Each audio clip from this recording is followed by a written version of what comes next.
தலைவன் எவ்வழி மக்கள் அவ்வழி. மக்கள் நலனில் அக்கறை கொண்டு நேர்மையான சமூக பணிகள் செய்வதன் மூலம் பிரபலம் அடைந்த கிராமத் தலைவர் ஒருவர் சில அரசியல்வாதிகளின் எதிர்ப்புகளுக்கும் மீறி புகழ் பெற முடியுமா? முடியும் என்று நிரூபித்து காட்டினார் நந்திவர்மன் என்ற ஊர் தலைவர். எப்படி புகழ் பெற்றார்? எது துணை செய்தது? கதையை கடைசி வரை கேளுங்கள், உண்மை விளங்கும். தென்னிந்தியாவின் ஓர் அழகிய கிராமம் நந்திபுரம். இயற்கையின் மனம் வீசும் இந்த ஊருக்கு ஒரு தனிச்சிறப்பு இருந்தது. அங்கே நடந்த அரசியல் மாற்றங்கள், வளர்ச்சி பாதைகள், மக்கள் நலத்திட்டங்கள் எல்லாமும் ஒரு தனி மனிதரின் பாதையை பின்பற்றி நடந்தன. அவர்தான் நந்திவர்மன். நந்திவர்மன் ஒரு எளிய விவசாய குடும்பத்தில் பிறந்தவர். அவருக்கு கல்வி அறிவு குறைவாக இருந்தாலும் ஊரின் நலனின் மிகுந்த ஆர்வம் இருந்தது.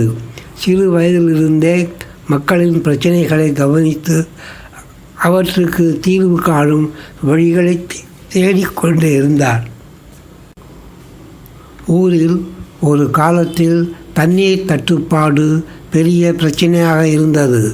நந்திவர்மன், நாம் அனைவரும் ஒற்றுமையாக செயல்பட்டால்தான் இதற்கான தீர்வு கிடைக்கும் என்று மக்களிடம் பேசினார். அவரின் வார்த்தைகள் வெறும் பேச்சாகவே இல்லை, உடனே செயலில் இறங்கினார். ஊரின் ஏரியை ஆழப்படுத்த மக்கள் ஒன்றிணைய உந்துதல் அளித்தார். சில ஆண்டுகளுக்குள் நந்திபுரம் ஒருபோதும் வற்றாத நீர்நிலம் கொண்ட ஊராக மாறியது.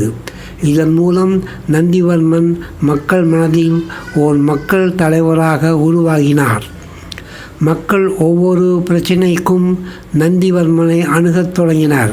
கிராமத்துக்கு மேம்பாடு தேவை என்பதற்காக அவர் ஊராட்சி தலைவராக தேர்ந்தெடுக்கப்பட்டார்.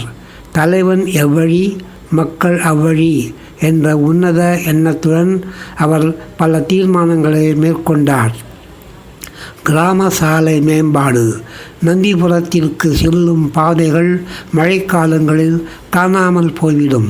நந்திவர்மன், நம் கிராமம் வளர வேண்டும் என்றால் முதலில் நாம் எளிதாக நகர வழி செய்தாக வேண்டும் என்று சொல்லி நல்ல தரமான சாலைகளை அமைத்தார். கல்விக்காக ஒரு பள்ளி. கிராமம் முழுவதும் ஒரே ஒரு நடுநிலைப் பள்ளி இருந்தது. நகரத்திற்கு செல்லும் வசதி இல்லாத ஏழை மாணவர்கள் கல்வியை பாதியில் விட்டுவிடுவார்கள். இதை மாற்ற அவர் புதிய உயர்நிலைப் பள்ளி ஒன்றை ஏற்படுத்தினார். விவசாய வளர்ச்சி. நந்திவர்மன் தலைமையின் கீழ் கிராம விவசாயம் புதுப்பிக்கப்பட்டது. பாசன வசதிகளுக்காக புதிய கால்வாய் அமைக்கப்பட்டது. இவ்வாறு அவர் சொன்ன திட்ட வழிகளை மக்கள் பின்பற்ற கிராமமும் முழுவதுமாக முன்னேறியது.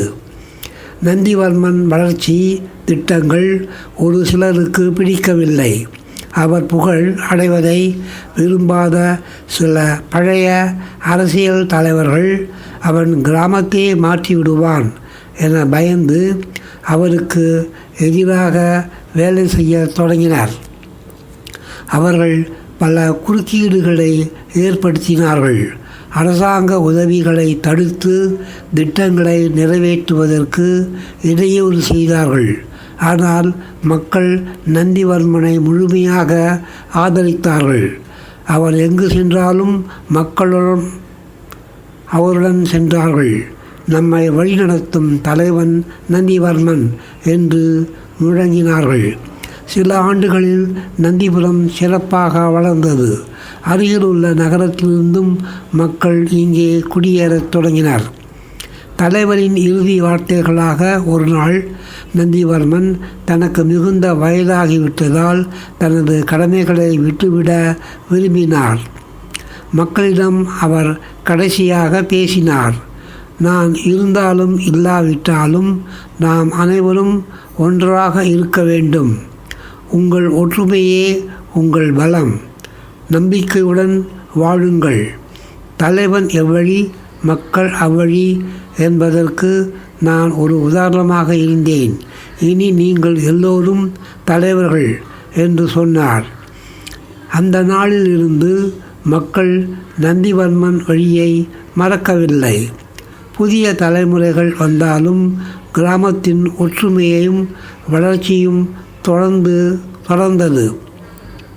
நந்திபுரம் தமிழகத்தின் சிறந்த கிராமமாக மாறியது. தலைவர் எவ்வழி, மக்கள் அவ்வழி என்பது வெறும் வார்த்தைகள் அல்ல. ஒரு மனிதர் தனது சொந்த முயற்சியால், நேர்மையால், மக்கள் நலனில் ஈடுபட்டால் எப்படி ஒரு சமூகத்தை மாற்ற முடியும் என்பதை நந்திவர்மன் வாழ்க்கை நமக்கு காட்டுகிறது. இந்த கதை உங்களுக்கு பிடித்திருந்தால் உங்கள் நண்பர்களுடன் பகிர்ந்து கொள்ளுங்கள். மேலும் இது போன்ற புத்துணர்வு மற்றும் நீதி கதைகளுக்கு மறக்காமல் லைக் செய்து சப்ஸ்கிரைப் செய்து கொள்ளுங்கள். நன்றி, வணக்கம்.